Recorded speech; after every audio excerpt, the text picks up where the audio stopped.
왠지 되게 항상 떨리는 것 같아요. 이렇게 모습 뵐 때마다.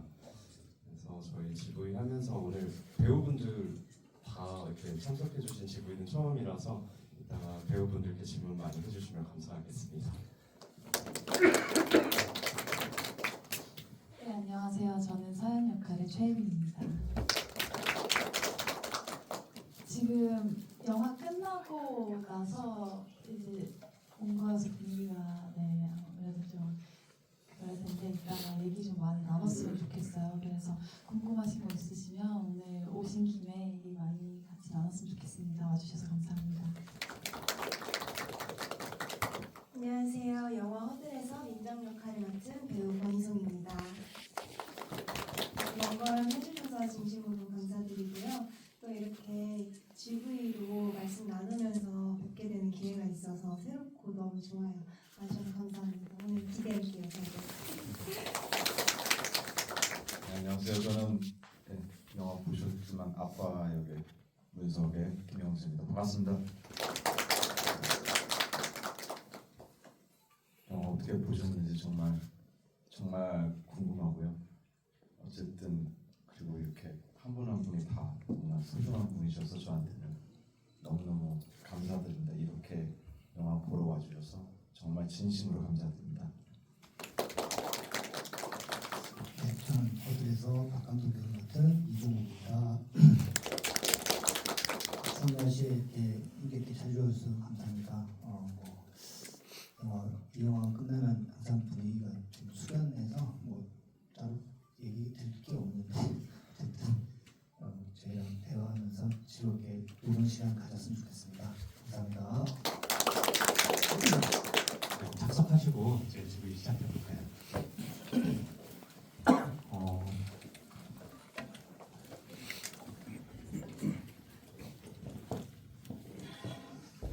배우분들이 많이 이렇게 함께 해주신 만큼 제가 질문을 많이 드리기보다는 관객분들의 질문 중심으로 진행을 해볼 건데요. 그래도 이제 시작하기 전에 제가 간단한 질문 먼저 하나 드려보도록 하겠습니다. 이 영화가 이제 허들이잖아요. 허들이 물리적인 장애물이 아니라 각 인물의 삶에서 마주한 다른 높이의 벽이다라고 말씀하신 걸 봤는데, 그래서 이 영화에서 각자에게 가장 어려웠던 허들이 있었다면 연기하면서 혹은 개인적으로 어떤 지점이 있었는지 말씀해 주실 분 혹시 계시면 배우분들께서도 손을 들고 한번 생각 중이에요. 먼저 말씀해 주실 분 계시면 한번 네. 네, 저는 어쨌든 뇌졸중 환자 역할을 해야 하다 보니까 이게 실질적으로 제가 지금 말하는 거와는 다르게 항상 가래가 끼어 있어야 되고요. 그 소리를 긁는 이제 목소리를 내야 되고, 그다음에 이제 시간이 경과됨에 따라 어쨌든 이게 미세하게 이렇게 좀 나아지는 모습들이 단계가 좀 있거든요. 그 단계를 순차적으로 찍은 게 아니라 이렇게 왔다 갔다 하면서 이제 장소별로 찍다 보니까 그 단계를 어쨌든 놓치면 안 된다라는 어떤 그런 강박도 좀 있었고, 거기에 좀 집중해서 연기를 했었습니다. 그게 좀 만만치 않았어요. 그걸 좀 계속 유지한다는 것도 그렇고, 어느 정도 그 수준을 유지해야 되는 것도 그렇고,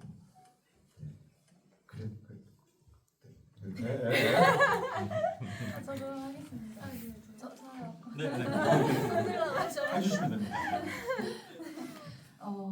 저는 사실 감정적인 거나 순서대로 찍지 않아서 저희가 계속 어쨌든 뛰고 감정적인 거 해야 되고 이런 거는 당연히 어려웠지만 그래도 저는 그 얘기를 하고 싶어요. 희송이랑 저희가 허들을 실제로 넘었거든요. 훈련을 열심히 해서. 근데 그게 정말로 말씀하신 허들, 저희 앞에 보여준 허들은 실제 허들이 제일 허들같이 느껴졌습니다. 그래도 희송이랑 진짜 열심히 해서 그걸 넘었을 때 쾌감은 또 힘든 만큼 정말 컸던 것 같아서 그런 부분은 저희한테 또한 도전이었습니다. 저도 언니가 말씀하신 거랑 동일하게 허들을 열심히 이제 훈련을 했었는데 저 언니는 그 목표치의 허들을 연습을 하면서 넘으셨었는데 저는 촬영 직전까지 그 허들을 못 넘었었어요. 근데 촬영을 하면서 촬영할 때 이제 처음으로 제대로 맞닥뜨리게 되고 한 번도 넘어본 적 없는 높이의 허들을 넘어야 되는 상황이 왔을 때 뭔가 이렇게 마음을 좀 열심히 다독이면서 해야지, 해내야지, 할 수 있다라는 생각을 계속 되뇌었던 것 같아요. 그 생각을 하면서 또 이제 테이크에 들어갔는데 또 감사히도 정말로 넘을 수 있게 돼서 그 순간이 저한테 굉장히 저 배우 권희송, 그냥 인간 권희송의 인생에도 되게 큰 순간으로 남아 있습니다. 그 허들을 정말로 넘었던 순간이 제 인생에서도 뭔가 하나를 넘은 순간이라는 생각이 들어서 그 부분을 좀 말씀을 드리고 싶었어요. 네, 선배님 차례예요. 좀 하얀들 분위기 같은데. 저는 이제 후지산상 박 감독 역할이니까 이 친구들은 이제 사회 출발선에 이제 길잡이를 해줘야 되는 입장이라. 근데 그나마 이 허들에서는 뭐 성과 악은 따로 없지만 그래도 선에 서 있는 입장이라고 생각합니다.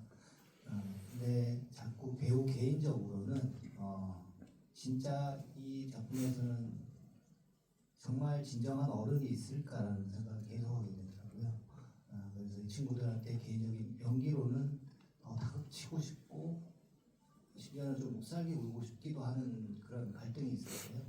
근데 뭐 정말 이렇게 마무리됐는데 자꾸 계속 그런 생각이 있더라고요.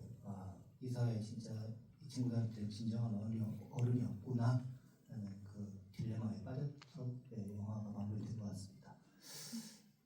괴롭혀서 미안하다. 너무 좋은 말씀 감사합니다. 감독님 의견도 한번 말씀 한번 들어볼게요.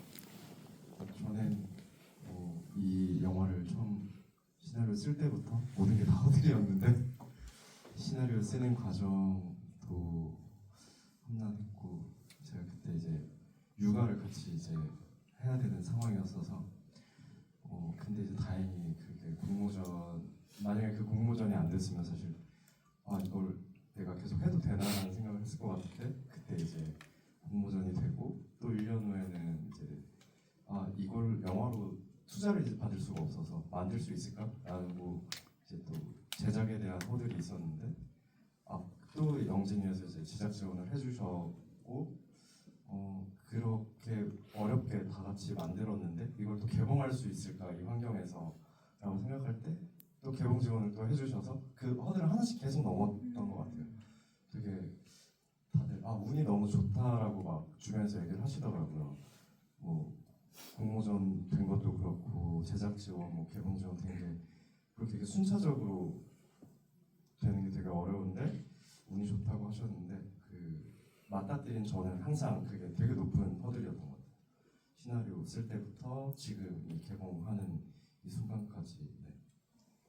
근데 이렇게 또 관객분들이랑 만나서 되게 행복합니다. 한 가지만 더 질문을 드려보면 저는 개인적으로 되게 좋았던 장면이 그 대사 주고받는 부분이거든요. 인생은 마라톤이라고 하는데 개주였으면 좋겠다. 내 앞에 바톤을 넘겨받을 수 있는 사람이 있으면 좀 견딜만하다. 그래서 바톤을 내가 지금은 여유가 없지만 언젠간 잘 이어받아 볼게 라고 하는 장면이 전 되게 마음에 많이 남았는데요. 그래서 그 장면을 어떤 마음으로 통과시키고 싶으셨는지 대사를 쓰신 감독님이랑 장면에 계셨던 배우분들 어떤 마음이었는지 말씀 들어보고 싶어요. 그 정글짐 장면은 가장 이제 서연이가 이제 다시 뭔가 꿈을 향해서 갈 수 있을 것 같은 딱 상황에 놓였어서 정글짐 가장 이제 꼭대기에 서연이가 이제 앉아 있거든요. 그리고 이제 민정이는 그 바로 아래 칸에까지는 왔지만 꼭대기까지는 가지 못했고 그렇게 이제 서로를 어쨌든 이해하는 가장 순간이었는데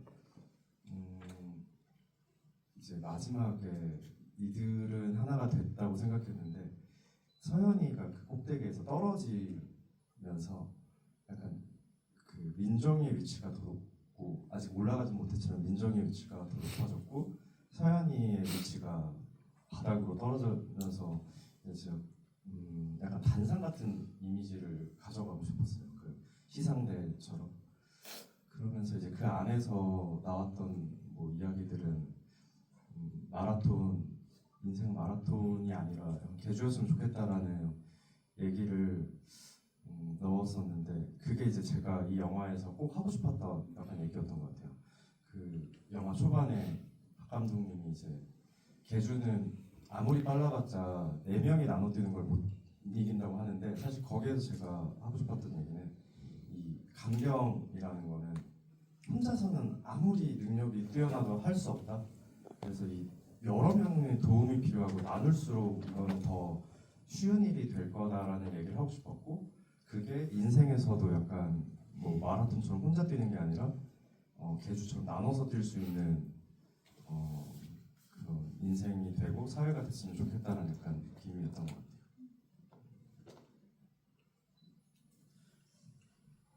저는 그 장면이 민정이랑 서연이의 관계도 어쨌든 앞에서는 설명이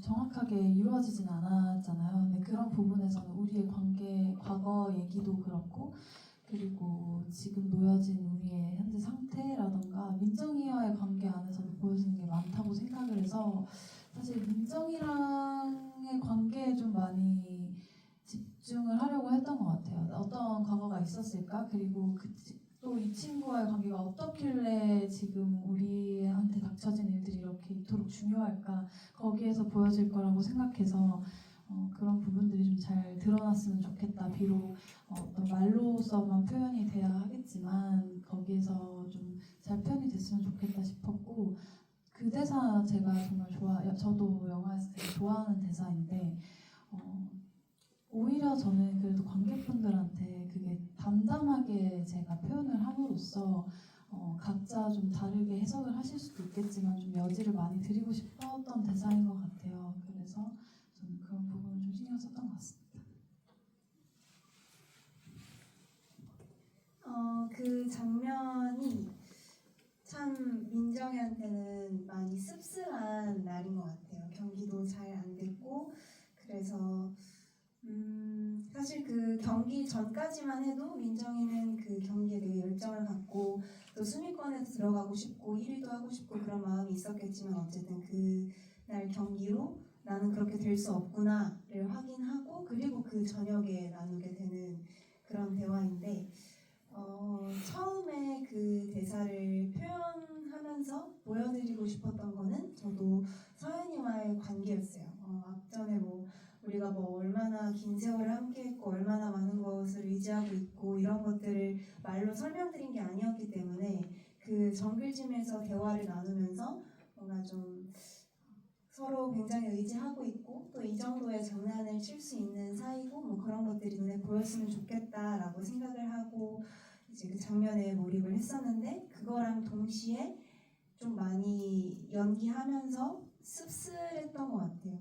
민정이가 그런 말을 들으면서 대체 어떤 감정을 느껴야 될까? 고마우면서도 스스로가 좀 안타까우면서도 그런 뭔가 민정이를 연기하면서 민정이가 가장 안쓰러웠던 장면 중에 하나였거든요. 그래서 저도 되게 기억에 남는 장면 중에 하나예요. 그 장면 찍기 전에 제가 언니랑 장면 찍는 걸 기다리면서 그 옆에 실제로 그네가 있었어요. 그래서 그네에서 그날이 좀 춥기도 하고 그래가지고 이제 좀 땀 젖은 그런 분장 같은 걸 하고 약간 추운 상태로 같이 그네를 타면서 서로 이렇게 얘기를 나누고 나서 그 씬에 들어갔는데, 그때 그 차가운 공기랑 그 약간 축축하게 좀 젖어 있었던 약간은 불편했던 그 상황이 그 장면에 좀 몰입할 수 있게 도움을 많이 좀 줬던 것 같습니다. 그래서 언니랑 되게 편하게 제가 연기했던 장면 중에 가장 민정이로 제대로 연기했던 순간 중에 하나였어요. 되게 중요했던 장면 중에 하나였습니다. 제가 시작하면서 관객분들의 질문을 중심으로 하겠다고 했는데 말씀 듣다 보니까 하나만 더 제가 질문을 하나 드려보겠습니다. 이 영화가 설명을 많이 하지 않잖아요. 말씀해 주셨듯이. 그래서 그래서 뭐 연기하거나 연출하시면서 뭐 일부러 말하지 않으려고 했던 뭐 감정이나 설정이 있다면 배우분이나 감독님이 하나씩 소개해 주시면 좋을 것 같아요. 그 아까 말씀드렸던 것처럼 뭐 개주나 이런 의미를 담았던 사실 말들이 영화 속에 굉장히 많이 있는데 약간 스쳐 지나가기를 좀 바랬던 것 같아요. 그래서 제가 말씀드리고 싶었던 부분은 그 서연이가 이제 덤프트럭 대여를 하게 되면서 다시 이제 뛰기 시작할 때 그 평화여고 육상팀이 그 구호를 외치는 장면이거든요. 거기서 이제 노력은 누구나 한다, 뭐 과정은 보이지 않는다, 뭐 결과만 뭐 이제 말할 뿐이다 이런 식으로 얘기를 하는데 그 말이 이제 뭐 그 팀의 구호인 것 같지만 사실은 제가 이제 그 가족들 범청년 간병살인 기사를 봤을 때 느꼈던 마음이었던 것 같아요. 그 처음에 그 기사가 나왔을 때는 되게 페르나라는 기사로 처음에 기사가 쏟아졌다가 이걸 어떤 기자님께서 진짜 페르나가 맞을까 하면서 이렇게 찾아보고 막 그 집중적으로 취재를 하시면서 이게 이런 어려움에 놓인 사람들이 많다라는 그 후속 기사들이 다시 쏟아졌거든요. 그러면서 이게 되게 그 언론에도 많이 그 페르나에서 오히려 우리가 좀 도와줬어야 되는데 도와주지 못한 그런 뭐 상황에 놓인 분들에 대한 관심이 높아졌었는데 그 말인 것 같아요. 그 노력은 다 모두가 하고 있는데 그 과정은 보지 않고 결국 간병살인했다라는 얘기만 가지고 사람들은 그 결과만 보고 얘기를 하더라고요. 그래서 저는 이 영화를 만들기로 마음먹었던 이유가 이 과정을 좀 보여드리고 싶었어요. 그들은 노력하고 있었다. 그냥 간병살인을 한 게 아니었고 지금 많은 돌봄을 하시는 분들이 간병 그 되게 어렵지만 노력하고 있다라는 그 과정을 되게 보여드리고 싶어서 이 영화를 만들었고 그 이제 이 대사들이 되게 스쳐 지나갔지만 한 번쯤은 말씀을 드리고 싶었습니다. 저는 서연이의 캐릭터에서 가장 도드라지는 특징을 보여줄 수 있는 대사가 네, 감사합니다라고 생각을 하거든요. 서연이가 그렇게 말을 많이 하지는 않잖아요. 근데 그 감사합니다라는 말이 되게 많았던 게 제가 대본을 읽었을 때 좀 눈에 많이 들어왔던 것 같아요. 그래서 감독님께도 그 부분을 얘기를 드렸었고, 근데 이 감사합니다라는 게 진짜 감사해서라기보다 서연이는 말을 정말 많이 아끼는 친구고 그 다른 말을 하지 않아도 묵묵하게 행동으로 하는 친구라고 생각을 해서 저희 영화는 사실 어떤 대사가 너무 그러니까 대사가 많지 않지만 있는 대사들이 너무너무 좀 주옥 같은 말들이 많다고 생각을 하거든요. 그래서 그렇지만 저는 이 영화는 사실 말로써 보여드릴 수 있는 것보다 그 말을 하는 인물 안에 쌓여온 그런 감정이나 히스토리들로서 더 보여드릴 수 있는 게 많지 않을까라고 생각을 합니다.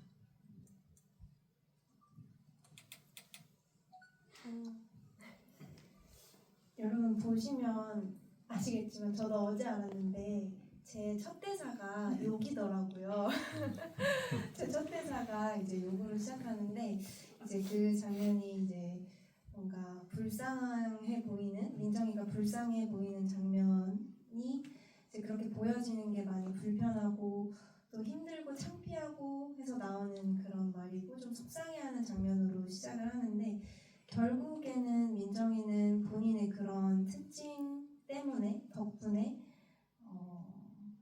서연이보다 높은 곳에 올라갈 수 있는 기회를 얻게 되고 본인이 가진 실력에 비해서 더 좋은 기회들을 얻게 돼요. 그런 것들이 민정이가 과연 그 안에서 괴롭기만 했을까라는 생각을 했어요. 서연이 대신 그 자리에 갈 수 있다는 얘기를 들었을 때 정말 괴롭기만 했다면 그 선택을 하진 않았을 것 같고 본인이 가장 싫어하고 괴로웠던 특징이지만 그래도 그 안에서 어느 정도의 안정감을 느끼고 있지 않을까라는 생각을 했습니다. 그 부분이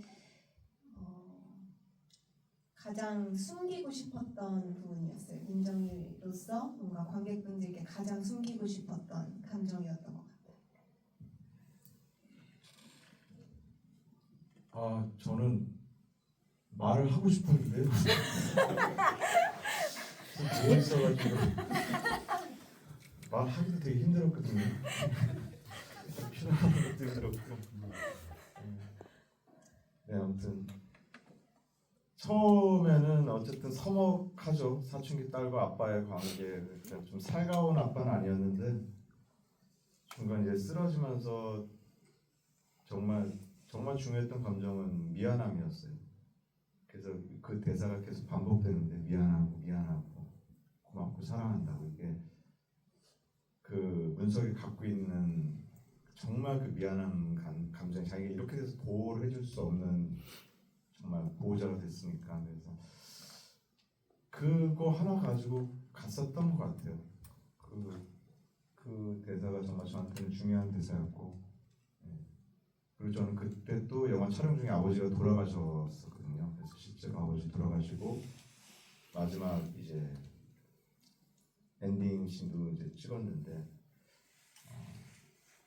그때 이렇게 감정 좀 누르면서 찍었던 기억이 많이 나요. 그때는 이제 어쨌든 촬영을 해야 되니까 이렇게 감정 꾹꾹 누르고 있다가 결국에는 마지막에 이제 방 문 닫고 나가라고 할 때는 저도 모르게 이제 감정이 확 터지더라고요. 그러니까 너무 미안했던 것 같아요. 네, 그렇습니다. 저 기회를 주셔서 감사합니다.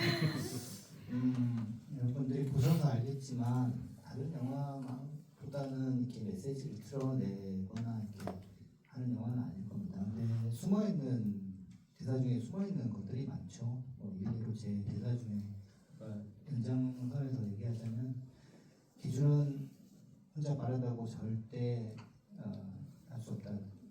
나눠 뛰어야 이게 기록이 난다. 앞 사람이 있고 바통 정확히 넘겨줘. 이런 건데 이 말은 저가 어떻게 들렸냐면요. 사회는 혼자 살 수 없다. 서로 넘겨주고 주고받고 바통을 넘겨주고 또 다른 사람이 달리고 이런 얘기라고 저는 해석을 했거든요. 그런 식으로 이제 메시지들이 숨어 있는 거죠.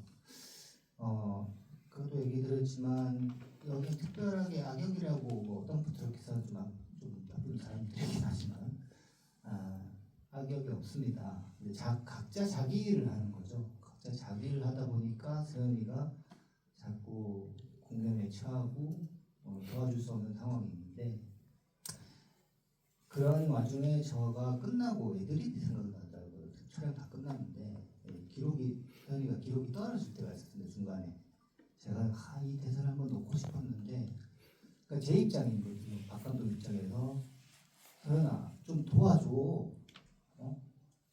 좀 열심히 노력 좀 해줘 라고 저는 얘를 성적을 올려야 되는 스타일이고 그런 식으로 자꾸 자기가 삶을 살다 보니까 나오는 것들이 자꾸 생각나더라고요. 그런 것들이 메시지면 메시지고 그런 거 아닐까 싶습니다. 저는 죄송합니다. 자 이제 드디어 관객분들 질문 받아볼 건데 네. 마이크를 전달해드릴게요. 감사합니다. 첫 질문에 영광을 앉아서 말씀드리겠습니다. 뒤에 계신 관객분들도 계시니까요.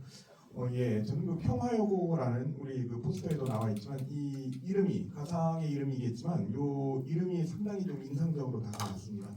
그 평화라는 말을 보면서 이제 그 전임 교황님 프란치스코 교황님의 그 평화는 전쟁이 단지 없는 상태가 아니라 정의의 결과다라고 2014년에 한국에 오셨을 때 말씀을 하신 게 지금 기억이 나거든요. 그런데 지금 이 영화에서 그려지는 상황은 전혀 정의로운, 그러니까 각자 말씀하신 대로 각자 자기 일을 하지만 이 사회 구조의 문제 때문일지 아니면 무엇 때문일지 결코 이제 적어도 우리 등장인물들에게 정의로운 그 상황이라고 보여지지는 않습니다. 그리고 우리 사회가 과연 그러면 정의로운 사회인가? 또 평화로운 사회인가? 그런 그 의문을 갖게 만드는 그런 그 이름이, 그걸 역설적으로 보여주는 이름이 이 평화여고라는 이름이 아니었을까. 저는 이제 관객으로서 그렇게 생각을 했는데요. 우리 감독님께서 그리고 또 배우 선생님들께서 이 평화여고라는 이 학교 이름을 그 보면서 어떤 그 생각을 하셨었는지, 또 이 이름을 어떤 의도로 이제 지으셨는지 그게 좀 궁금해서 첫 질문을 드리게 되었습니다. 감사합니다. 질문 주셔서 감사합니다.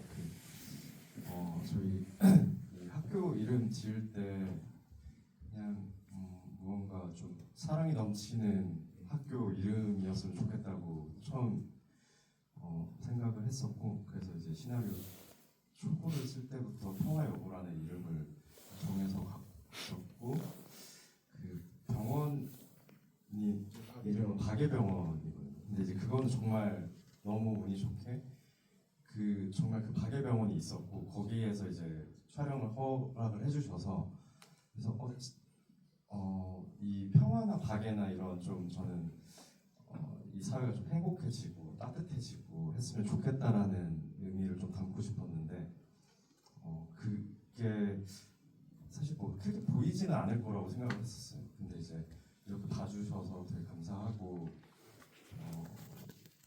이 영화 자체에서는 아까 말씀하신 것처럼 정의로운 사람이 나타나지도 않고, 결국에는 결말이 되게 바닥에 한 인간이 떨어지게 되는데, 저는 저 이름들처럼 가게와 평화가 있었으면 좋겠다.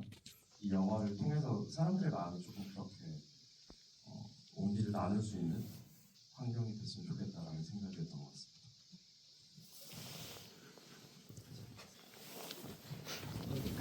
감사합니다. 예, 지금 영화는 잘 봤는데, 영화가 이제 새드 엔딩으로 끝났잖아요. 근데 해피 엔딩 버전도 제작을 하시면 참 재미있을 것 같은데, 그런 계획은 앞으로 없으신지 그게 궁금합니다. 예, 감사합니다.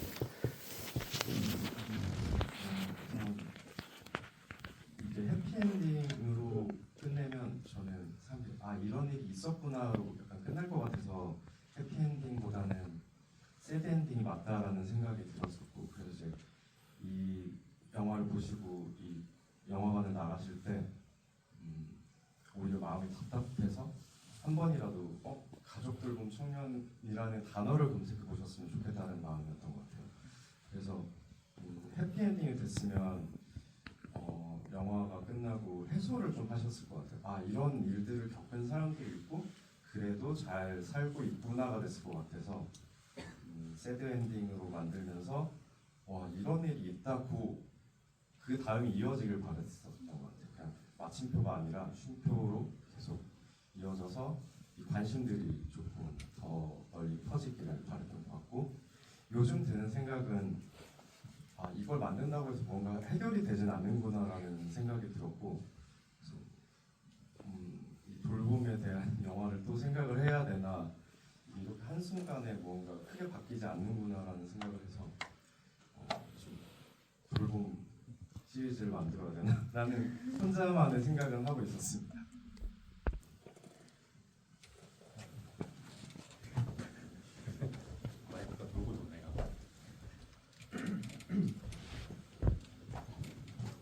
저는 오늘 이 영화를 세 번째 보는데,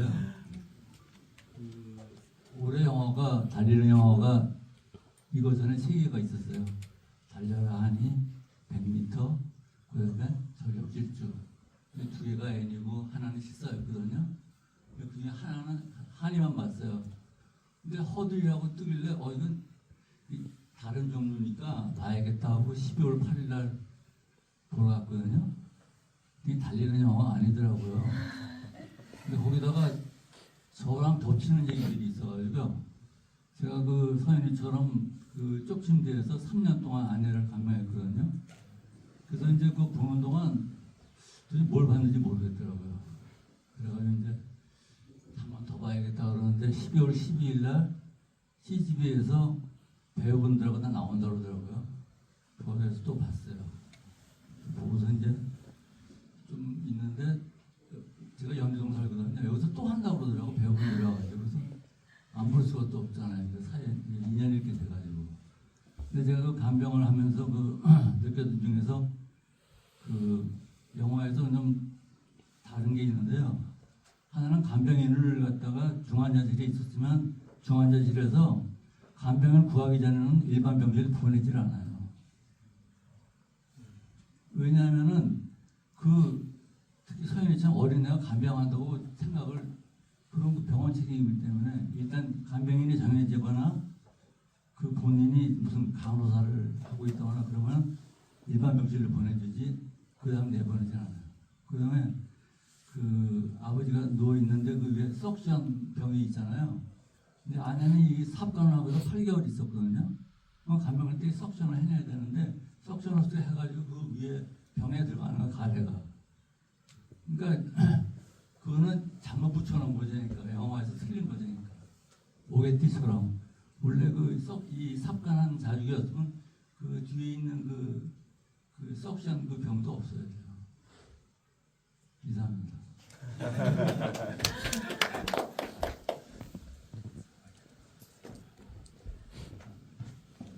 영화 많이 보셔서 너무 감사하고 네. 제가 아마 영화를 보시면 저런 장면이 말이 되나라는 싶은 장면들이 몇 개 있을 수도 있거든요. 뭐 예를 들어서 우리나라 복지가 정말 저렇게까지 안 좋은가? 뭐 주민센터에 가면은 정말 안 도와주나? 그런데 이제 제가 하고 싶었던 얘기들은 제가 언젠가 한번 얘기했던 건데 스위스 치즈라고 해서 이제 스위스 치즈 보면 그 쥐들이 만화에서 좋아하는 세모난 치즈인데 이렇게 자르면은 단면이 구멍이 파이다가 말고 이렇게 막혀 있어요 다. 근데 어떤 스위스 치즈는 잘랐을 때 구멍이 관통되어 있는 치즈가 있다고 하더라고요. 지금 서연이 같은 경우에는 그런 약간 상황이었다고 생각하는데 누군가 한 명만 적극적으로 도와줬으면 이 관통되지 않고 막혀서 서연이는 이런 결말을 맞지 않았을 거라고 저는 생각을 했거든요. 그래서 그 모습들을 다 보여주기 위해서 그 통과하는 순간들이었던 것 같아요. 복지센터에서도 만약에 복지과 직원이 조금만 관심을 가졌으면 거기서 막혔을 거고, 예를 들어서 사기를 아마 영화를 보시면 좀 사기 같은데? 라는 느낌을 받으셨을 것 같은데 저는 우리는 다 느껴지거든요. 그게 사기일 것 같다고. 하지만 서연이는 아빠가 옆에 있음에도 불구하고 그 아빠가 보호자로서의 역할을 할 수 없기 때문에 그 사기를 당하고 있어요. 그래서 이제 그런 모습들을 약간 더 많이 보이려고 지난번에도 그 돌봄에 관련된 일을 하시는 분이 사실은 도움받으시는 게 되게 많다라는 얘기를 하시더라고요. 그래서 네 맞다. 저도 이제 찾아봤을 때는 여러 가지 진짜 막을 수 있는 방법들이 있고 복지가 굉장히 잘 돼 있고 한데 그게 잘 그렇게 한순간에 모두가 약간 돌아서는 순간들이 있어서 이런 사건들이 벌어진다고 하더라고요. 그래서 이제 아마 영화를 보시면 이거는 좀 말이 안 되라는 부분들도 있으실 것 같아요. 그만 말씀하셨던 것처럼 뭐 간병인을 안 구했는데 이렇게 내려보낸다거나 그래서 그런 순간들이 모여서 이 사건이 벌어졌다고 생각을 하는 것 같습니다. 또 질문해 주실 분 계시면 먼저 보세요. 좋은 영화 정말 감사드립니다. 그 민정이를 어떻게 그렇게 쓰러뜨릴 수 있었는지 그게 좀 궁금해요. 그러니까 약을 타서 그렇게 했을 것 같은데 어느 순간에 그렇게 했는지. 언니가 해야 되는 거 아니에요? 어떻게 해서 약을 먹였어? 이제 이거 감독님이 질문 몇 번 받으셔서 아마 설명해 주실 것 같습니다. 앞에 보면 서연이가 이제 아빠의 이제 밤마다 나는 그런 소리나 이런 것들 때문에 굉장히 잠을 자지도 못하고 이 상황에 대한 거의 약간 포기한 상태가 되다 보니까 사실 그 약국에서 수면제를 다량으로 샀는데 그날 밤 이제 서연이는 되게 고민을 많이 했었어요. 이제 아빠한테 이 다량의 수면제를 먹일 것인가 아니면 이걸 그냥 내가 먹을 것인가. 그런데 한 번만 더 해보자라는 마음으로 그거를 자기 물병에 타서 가서 민정이의 물병에다 옮겨 담았고, 그래서 이제 민정이는 그 수면 유도제를 이제 먹어서 이제 수면 유도제를 많이 먹는다고 이렇게 사람이 죽지는 않는다고 하더라고요. 근데 이제 뭐 그런 정신이 혼란하고 속도 그런 이제 안 좋은 상태가 되면서 이제 계단에서 굴러서 떨어진 건데, 사실 그 서연이가 의도했던 거는 그냥 경기에 출전하지 못하게 만들고 싶었던 거였어요. 그렇게 뭔가 다치게 하고 싶었던 건 전혀 아니었고, 만약에 민정이가 경기에 출전하지 못하면 어쨌든 간에 그 군청에서 뽑을 수 없을 테니 그러면 그 자리는 내 자리가 될 거라는 약간 희망으로 그 약을 먹였던 건데, 이제 그 떨어져서 부상을 당할 줄은 몰랐던 거죠. 다음 질문. 네, 안녕하세요. 너무 잘 봤습니다. 저도 이제 저번에 한 번 보고 오늘 두 번째 봤는데 되게 인상적인 장면들이 많지만 그 서연이랑 민정이가 함께 있는 장면 중에서 저는 정글짐 장면만큼이나 인상적이었던 게 둘이 이제 그 학교에서 만날 때 있잖아요. 그래서 사실 이 둘의 관계를 생각해 보면 분명 이제 운동을 할 때는 라이벌이고 경쟁을 사이지만 기본적으로 이제 어릴 때부터 그 서로 뭐 둘 다 상황이 그렇게 좋지는 않은 상황에서 같이 서로 의지하면서 함께해온 친구들이라서 좀 서로 이제 힘들 때 위로도 해주고 의지를 하는 것처럼 보였는데, 그 장면에서는 이제 서연이도 민정이한테 네가 잘해서 뽑힌 게 아니라 이게 불쌍해서 뽑힌 거잖아 라고 말을 하고, 민정이 같은 경우에도 이제 서연이한테 우리 같은 애들은 선택지가 3가지밖에 없대 라고 되게 가시돋친 모진 말을 하는데, 저는 그래서 그 장면이 그 두 배우분들이 연기를 하시면서 정글짐 장면만큼이나 좀 감정 소모도 좀 많으셨을 것 같고 집중하는 게 되게 어려우셨을 것 같다라는 생각이 들어서, 혹시 그 두 배우분들께서 그 장면 촬영하시는 데 있어서 좀 이제 그 감정을 집중하려고 하셨던 노력이나 아니면 그 장면 촬영하실 때 비하인드 스토리 혹시 말씀해 주실 수 있으면 감사하겠습니다. 저희가 그 촬영 전에 저희한테도 저희 인물들이 보여지는 정말 중요한 장면이고, 정글짐 대사에도 있는 것처럼 초등학생 때부터 같이 운동을 했던 친구인데 거기에서 갈라지는 순간이어서 이걸 좀 잘 보여줘야겠다라고 생각을 해서 촬영 전에 그 장면에 대한 얘기를 정말 많이 했어요. 서로 어쨌든 온도가 같을 수는 없겠지만, 그리고 그 상황이 나한테 어떻게 다가오는지 당연히 다르겠지만 우리가 어떤 관계를 쌓아왔길래 이렇게 될까라는 그 히스토리는 정말 중요할 거고 많이 공유를 했을 거라고 생각을 해서, 희송이랑 우리가 처음 만났을 때 어땠을까 부터 해서 초등학생 때부터 지금 이 순간까지 어떻게 놀았고 아니면 싸운 적은 없을까 하면서 정말 세세하게 저희 히스토리를 같이 만들어 나왔던 것 같습니다.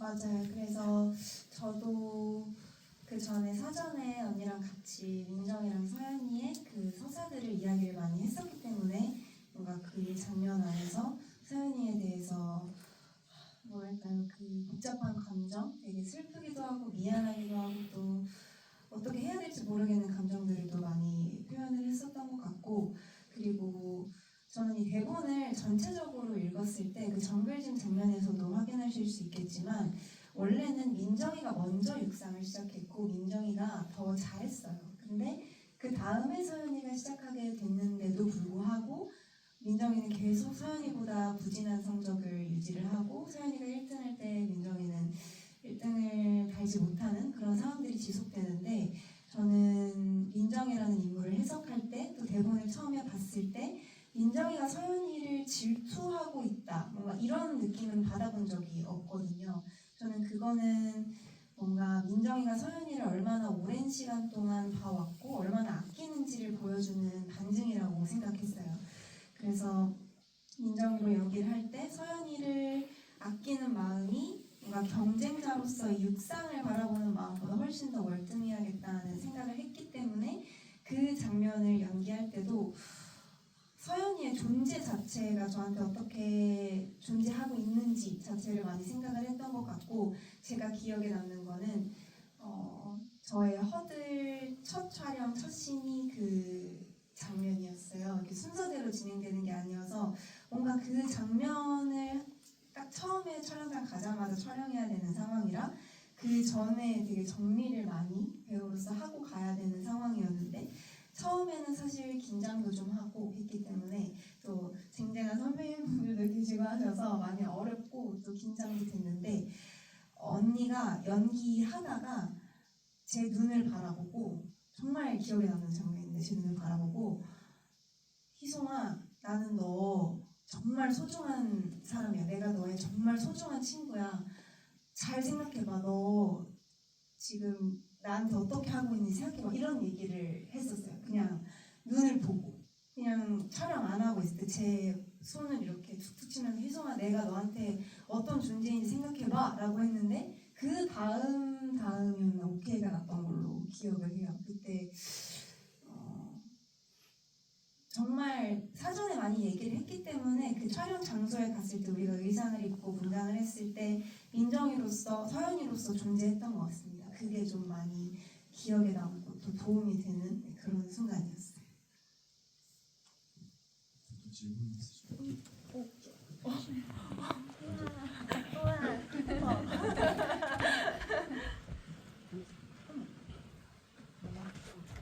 안녕하세요. 영화 너무 잘 봤습니다.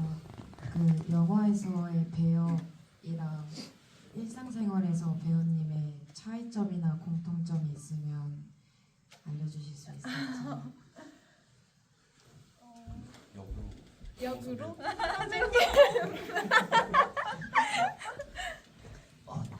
똑같은 건 이상할 것 같은데.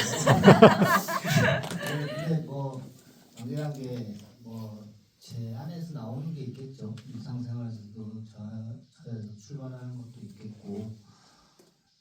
근데 뭐 원하시는 대답일지 모르겠지만, 뭐 제가 사투리를 쓰는데 고향도 경상도 쪽이고 해서 비하인드입니다. 그냥 비하인드 얘기인데, 왜 사투리를 썼냐라는 거는 이제 선생님과 상의하고 원래 이게 배경은 전주였습니다. 이런 얘기 해도 되죠.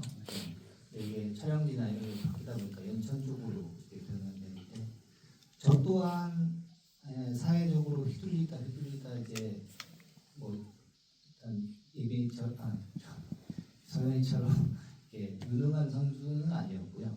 아마 민정 정도의 선수였다가 코치로 전향하지 않았을까, 이렇게 떠돌아다니다가 연천까지 이렇게 왔다는 걸로 이렇게 저희가 계산해서 한 거거든요.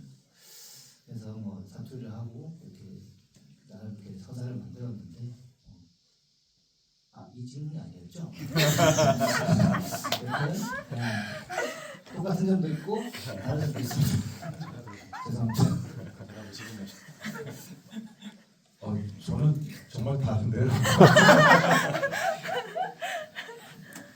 저는 이거 하면서 영화 이제 캐스팅 되고 영화 준비하면서 아버지가 갑자기 좀 안 좋아지셨어요. 그래서 병원에 입원을 하셨고, 그러면서 저는 이 영화가 어떻게 보면 정말 소중한 선물 같은 영화인데, 아버지의 모습을 많이 담아내려고 아버지의 정말 많은 모습들이 들어가 있어요, 저 안에. 네, 그래서 저는 일상의 저와는 너무나 다르지만 이 영화는 저한테는 아버지의 마지막 모습을 볼 수 있는 그런 연기를 한 것 같습니다. 네.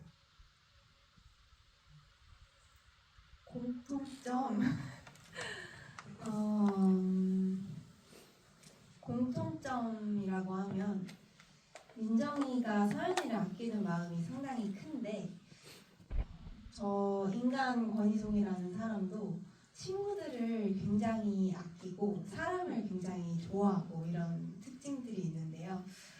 뭔가 아까 말씀드린 것처럼 민정이는 뭔가 본인이 하고 있는 경쟁하고 있는 그런 틀보다도 서연이를 더 많이 아끼고 사랑하는데 그 부분이 저랑 제일 비슷한 것 같습니다. 저도 정말 친구들을 아끼고 친구가 이제 제 바운더리에 있는 사람이 잘 된다면 저도 같이 기분이 좋아지고 이런 것들이 민정이랑 비슷한. 왜요? 젊어서 아직 체력이 돼서 그런 거. 보는 영화란 게 아니라 영원히 함께하고 싶어요 친구들과. 그래서 너무 그런 부분들이 비슷한 것 같고 차이점이라고 하면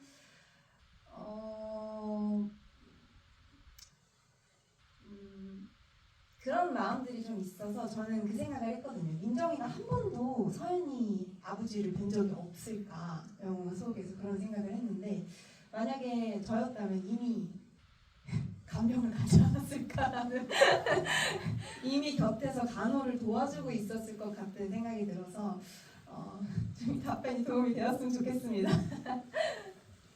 서연이가 원했을까? 제가 다른 작품들이랑 다르게 이 작품은 감독님이랑 또 그런 얘기를 초반에 많이 했는데 좀 저한테 가깝게 가져와서 제가 서연이라면 어떻게 했을지에 대한 고민을 많이 했던 것 같아요.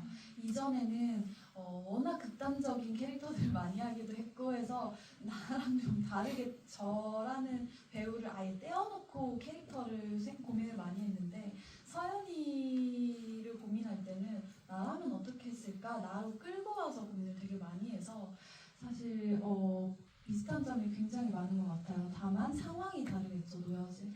그렇지만 내가 이 상황에 놓였다면 나도 이렇게 했을 것 같아 하는 부분이 굉장히 많은 인물이었고 조금 차이점이 있었던 거는 아무래도 유망한 허들 선수이다 보니까 그 운동에 대한 꿈에 대한 부분은 저랑 좀 다르지 않을까라는 생각을 해서 운동 선수 분들은 좀 일반 분들의 상황랑 좀 다른 더 어떤 부분이 있을 거라고 생각했어요. 왜냐하면 유망한 허들 선수이기 때문에. 그래서 조금 더 감정적인 걸 표현을 잘하고 살갑고 물론 그런 분들도 당연히 있지만 제가 그린 서연이는 좀 더 투박한 부분도 있을 수 있고 감정 표현을 능숙하게 하지 않고 말수가 좀 그래도 좀 많지 않고 이런 운동 그 이미지를 잡고 저는 서연이를 좀 구축을 해서 그런 부분은 좀 다른 것 같습니다. 질문 있으신 분?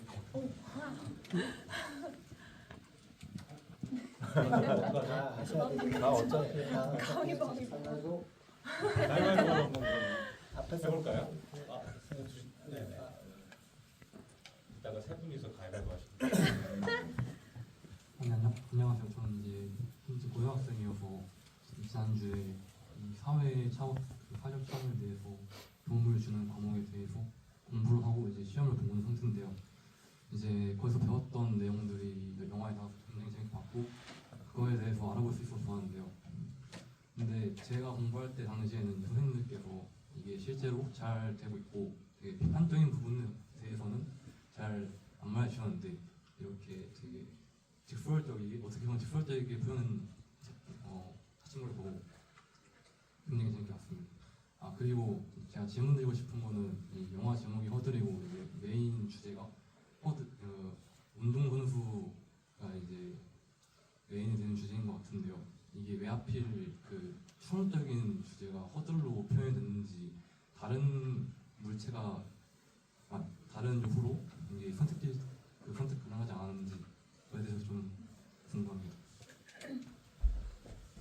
그래서 이 제목을 허들로 하고 여기 나오는 그 육상 종목을 허들로 했던 거는 이제 제가 처음에 이제 그 자료 조사를 할 때 인터뷰 중에 그 실제 가족 돌봄 청년 당사자분께서 끝나지 않는 마라톤 같다 이 상황이 라는 얘기를 하셨는데 그게 굉장히 많이 와닿았었고 그 시나리오를 구상할 때 이 끝나지 않는 마라톤이라는 단어 때문에 서연이를 육상 선수로 그 이미지를 보여주고 싶었고 그런데 이제 이 간병 말고도 진짜 금전적, 정신적, 육체적 여러 가지 고통이 있고 학업 문제, 교육 문제, 꿈 너무 많이 문제들이 가족이 아프다는 걸로 인해서 생기더라고요. 그래서 약간 너무 많은 문제들이 앞에 놓여 있는 그 모습이 굉장히 그 100m 허들에 10개의 허들이 놓여 있는 것처럼 느껴졌어서 그 허들이란 종목을 선택을 해서 좀 직접적으로 보여주고 싶었어요. 그 이미지를.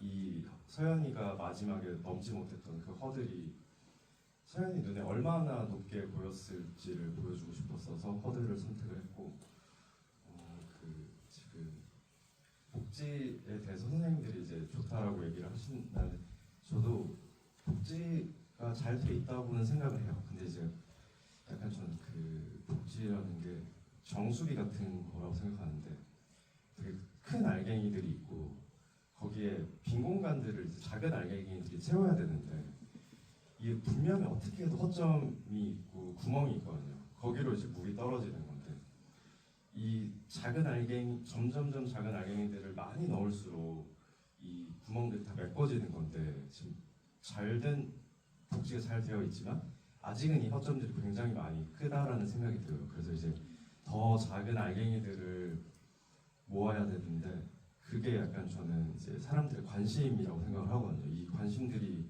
모여야지만 이 제도라는 것도 생길 거고 이런 뭐 꼭 나라에서 할 필요는 없다고 생각해요. 그거는 이제 사선 단체가 생길 수도 있는 거고 우리가 그냥 주변에 있는 사람 한번 도와줄 수도 있는 거고 저는 이 복지가 나라의 문제라고 생각했던 게 아니라 그냥 우리의 인식의 문제라고 생각했던 것 같아요. 관심을 갖자. 네, 그래서 선생님들 말씀이 맞을 겁니다. 네, 저는 개인적으로 아버지 작년에 이제 정리를 하면서 보내고 정리하면서 복지 제도가 잘 돼 있는 건 맞는데 찾아가야 돼요. 절대 그냥 주지 않아요. 그냥 넘어가 버려요. 그 시간이 지나서 저는 아버지 같은 경우 병원에서 혜택을 받을 수 있었는데 그걸 태어나는 날 알았어요. 그 태원 수정을 받고 하니까 이미 그걸 어떻게 할 수가 없대요. 근데 그거 알려준 의사도 없었고 간호사도 없었어요. 아버지 그래서 병원비를 지원받을 수 있었는데 아버지 그 여건이 되니까 근데 그런 거를 복지제도인데 말해주는 사람이 아무도 없었어요. 근데 거기 가서 제가 이제 허탈해 하니까 거기 이제 그 직원분이 그러면 그 의료보험 공단에 가면 혹시 모르니까 그걸 해줄 수 있다. 다른 복지인데 그 혜택 받을 수 있는 부분이 또 있더라고요. 제가 또 가서 온갖 소리 다 떼서 찾아가야 돼요. 그분들은 그것도 만약에 신청을 안 했으면 절대 주지 않았을 거예요. 그러니까 이렇게 복지제도의 어떤 사각지대인데 이런 게 솔직히 좀 안타까운 부분이죠. 그러니까 알아서 이렇게 좀 해주면 좋은데 아마 서연이 같은 경우는 못 받을 확률이 좀 많았을 거예요. 어떤 집에 보증금도 있었고 그 차량 가액도 이런 게 있으면 동사무소에서 해줄 수 있는 게 그렇게 많지는 않았을 것 같아요. 복지센터. 옛날 사람 태어나는 동사무소. 아까 그 질문하신다는 분들 한번 해볼까요? 가위바위보. 가위바위보. 가위바위보.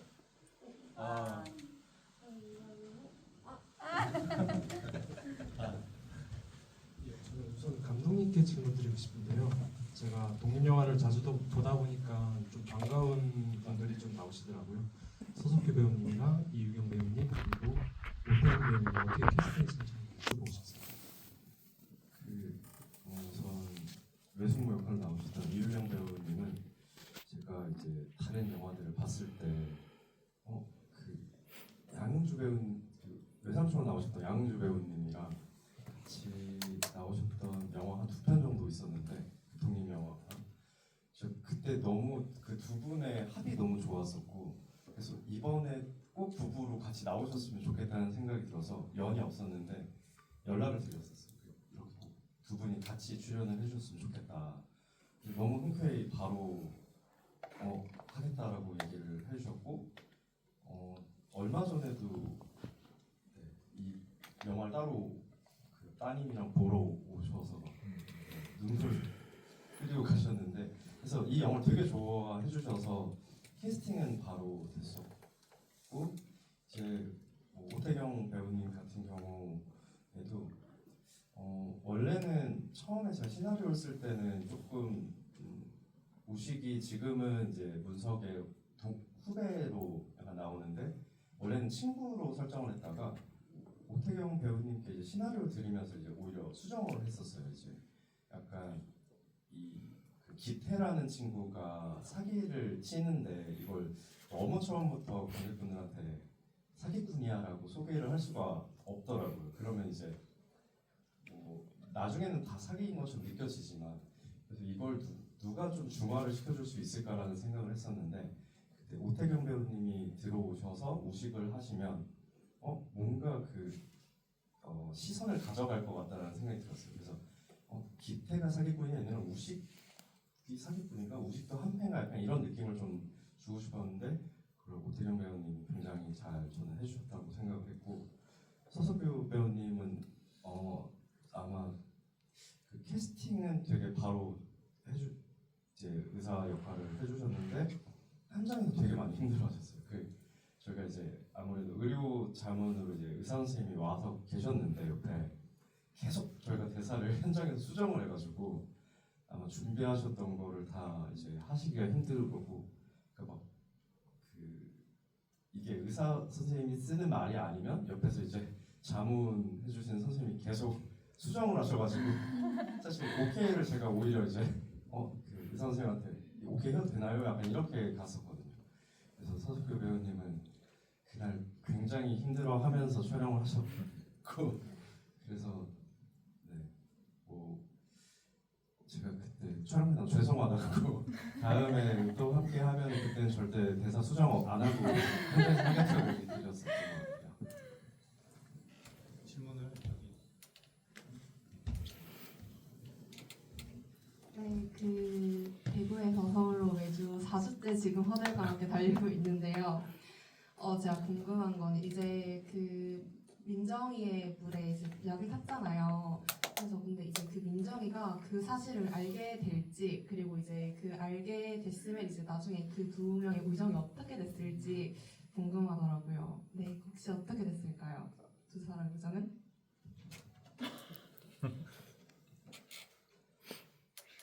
근데 저는 사실 민정이가 그 선택에 다시 돌아오는 선택을 해서 아까 말씀하신 그 장면을 찍는 순간 저는 깨졌다고 생각을 했던 것 같아요. 우정이.